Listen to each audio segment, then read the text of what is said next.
कहते हैं दोस्ती बड़ी कमाल की चीज होती है जो दो अजनबियों को आपस में जोड़ देती है। और कुछ दोस्ती इतनी मजबूत होती है कि ये जीवन भर कायम रहती है, फिर चाहे वह दोस्ती इंसान के साथ हो या फिर किसी जानवर के साथ। तो दोस्तों, आज के इस वीडियो में आपको ऐसी ही कुछ सच्ची दोस्ती दिखाने वाला हूँ जिसे देखकर आप भी मान जाएंगे कि सच्ची दोस्ती बनाने के लिए जुबान नहीं बल्कि सच्चा दिल चाहिए, जो बिना कुछ कहे एक दूसरे को समझते हैं और एक अटूट विश्वास भी रखते हैं। आप देख रहे हैं मिस्टिकल स्पेयर और ये है जानवरों की इंसानों से सच्ची दोस्ती। इंसान की शेर से दोस्ती। 1969 में लंदन निवासी एंथनी और उनका मित्र रेंडल चिड़ियाघर में गए। वहाँ उन्हें क्यूट सा शेर का बच्चा दिखाई दिया जो उन्हें बहुत प्यारा लगा। चिड़ियाघर में नियम था कि कोई भी व्यक्ति चाहे तो किसी भी पशु पक्षी को खरीद सकता है। दोनों दोस्तों को वह क्यूट सा शेर इतना अच्छा लगा कि उन्होंने उसे खरीद लिया। उसका नाम रखा क्रिश्चियन। घर लाकर उन्होंने उसे फर्नीचर स्टोर में रखा। वह चर्च के बगीचों में बच्चों के साथ खेलता था और रेंडल और एंथनी के साथ उनकी खुली गाड़ी में बैठकर घूमने जाया करता था। जब क्रिश्चियन बड़ा हो गया तो उसे पालतू जानवर के रूप में रखना मुश्किल हो गया, तो इसलिए एंथनी और उनके दोस्त रेंडल ने उसे अफ्रीका के जंगल में छोड़ दिया। कुछ सालों बाद एंथनी और उसके मित्र रेंडल को शेर से मिलने का मन हुआ, पर उनके मन में यह सवाल भी उठ रहा था कि क्या वह शेर अब उन्हें पहचान पाएगा। साल भर से जंगल में रह चुके शेर का रिएक्शन कैसा होगा। बट स्टिल वह दोनों जंगल में शेर के ठिकाने के पास पहुँचे और घंटों तक इंतजार करने के बाद यह हुआ।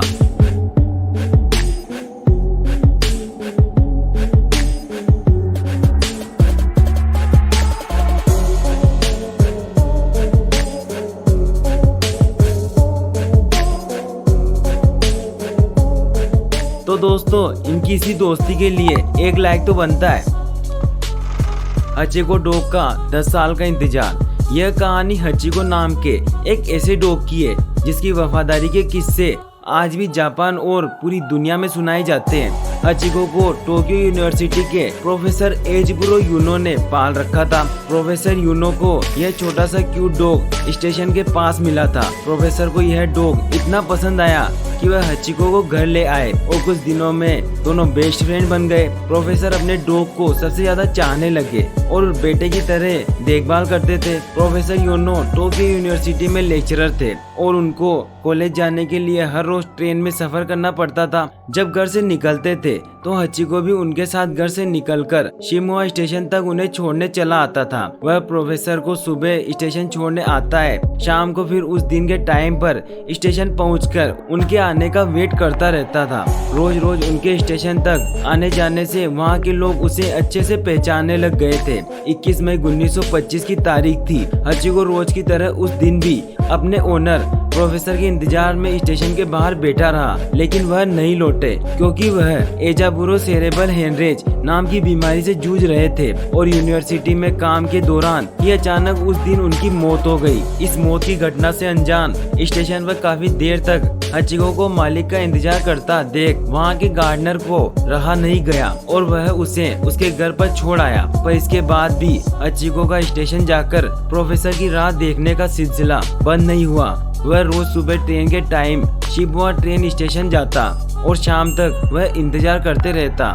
घर के बाकी सदस्यों ने उसे काफी रोकने और बुलाने की कोशिश की, लेकिन हचिको की दोस्ती इतनी गहरी हो गई थी कि उसके आगे सब हार गए। हचिको ने अपनी जिंदगी के बाकी 10 साल इसी तरह प्रोफेसर की याद में गुजार दिए। स्टेशन पर सुबह शाम वो उस ट्रेन के टाइम पर पहुंच जाता और उसकी आंखें स्टेशन से बाहर निकलने वाले यात्रियों में प्रोफेसर को तलाशते रहती। धीरे धीरे हचिको बीमार पड़ने लगा, पर उसने स्टेशन पर इंतजार करना नहीं छोड़ा और 8 मार्च 1935 में इसी स्टेशन के पास सड़क पर हचिको ने दुनिया को अलविदा कह दिया। आज भी टोक्यो के नेशनल साइंस म्यूजियम में उसकी फोटो लगाई गई है। इसके अलावा टोक्यो में ही हचिको और उनके ओनर का एक मॉन्यूमेंट और एक मकबरा भी है और शिबुया स्टेशन के बाहर हचिको की याद में एक मूर्ति बनाई गई है, जिसे देखकर लगता है कि मानो आज भी वह अपने फ्रेंड प्रोफेसर का इंतजार कर रहा हो। मगरमच्छ और इंसान की गहरी दोस्ती।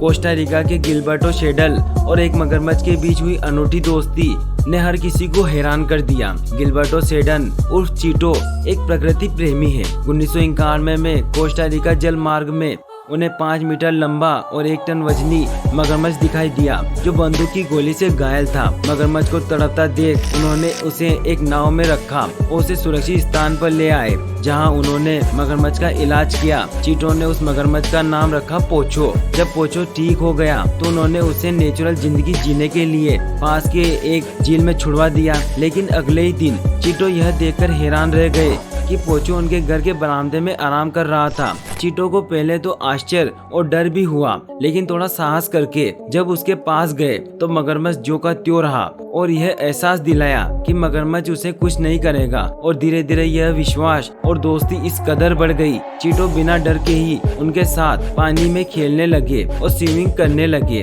कई सालों तक दोस्ती निभाने के बाद इस मगरमच्छ की 50 साल की उम्र में प्राकृतिक मौत हो गई और चीटो को हमेशा हमेशा के लिए अलविदा कह दिया। एक बिल्ली की सच्ची दोस्ती। इटली के रेना लोजली अपनी पालतू बिल्ली टोल्दो को बेइंतहा प्यार करते थे। उनके खान पान का पूरा ध्यान रखते और घंटों तक उसके साथ खेलते रहते थे। लेकिन 71 साल की उम्र में 22 सितंबर 2011 को उनकी मृत्यु हो गई। उनकी मृत्यु होने पर टोल्दो बेहद उदास हो गई। अपने मालिक के प्रति अपने प्रेम का इजहार करने के लिए यह बिल्ली लगातार 1 साल तक उनकी कब्र पर उपहार ले जाती रही। लेकिन वह उसकी समझ और हैसियत के अनुसार ही थे। वह पत्ते, टहनी, टूथपिक, प्लास्टिक के कप आदि उसके लिए पहुंचाती थी। लेकिन इस दुनिया में बहुत से लोग ऐसे हैं जो बिल्लियों और अन्य जानवरों को अपशगुन मानते हैं। इस बिल्ली के अपने मालिक की कब्र पर जाना वहाँ के कुछ लोग इसे अपशगुन मानते थे, इसीलिए वह बिल्ली को वहाँ से पत्थर मार मार कर भगा देते थे। लेकिन जब भी मौका मिलता वह बिल्ली अपने मालिक की कब्र पर पहुँच जाती और घंटों तक वहीं बैठी रहती थी। यह जानवर बोल तो नहीं सकते, लेकिन अपना प्यार और विश्वास जरूर जाहिर करते हैं। एक इंसान और पेंगुइन की दोस्ती। साल 2011 में जवा ओपेरा डिसूजा नाम के व्यक्ति ने एक पेंगुइन को मरने से बचा लिया था। यह पेंगुइन प्रदूषित पानी में फंसकर तेल में बुरी तरह से भीग चुका था और भूख से तड़प रहा था। डिसूजा को पेंगुइन की यह हालत देखी नहीं गई और वह उसे बीच से उठाकर अपने घर ले आया। फिर 1 हफ्ते तक वह उसके तेल में डूबे पंखों को नहलाते रहे, साफ करते रहे और रोज उसे खाने को मछली दी। डिसूजा ने उसकी खूब सेवा की और वापस जिंदगी की नई रोशनी दिखाई। यहीं से शुरुआत हुई इनकी गहरी दोस्ती की। डिसूजा पेंगुइन के स्वस्थ हो जाने पर उसे वापस समुद्र में छोड़ आए। लेकिन ऐसे पक्के रिश्ते इतनी आसानी से नहीं टूटते। लगता है पेंगुइन ने डिसूजा का दामन हमेशा के लिए थाम लिया है। अब वह पेंगुइन करीब 8000 मील से तैरकर हर साल जून के महीने में डिसूजा के पास आ जाती है और कुछ महीने साथ रहकर फरवरी महीने के अंत तक वापस पानी में चली जाती है। डिसूजा उसे प्यार से दिम दिम बुलाते हैं। दोनों का प्यार इतना गहरा है कि यह पेंगुइन डिसूजा के अलावा किसी और को अपने पास आने नहीं देती। दोस्तों, क्या आपको भी अपनी लाइफ में सच्चे फ्रेंड मिले हैं? तो मुझे कमेंट करके जरूर बताइएगा और यह वीडियो अपने सच्चे दोस्तों में जरूर शेयर करें। और वीडियो पसंद आया हो तो प्लीज इस वीडियो को लाइक जरूर करना।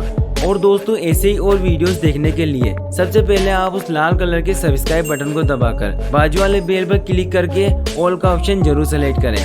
धन्यवाद।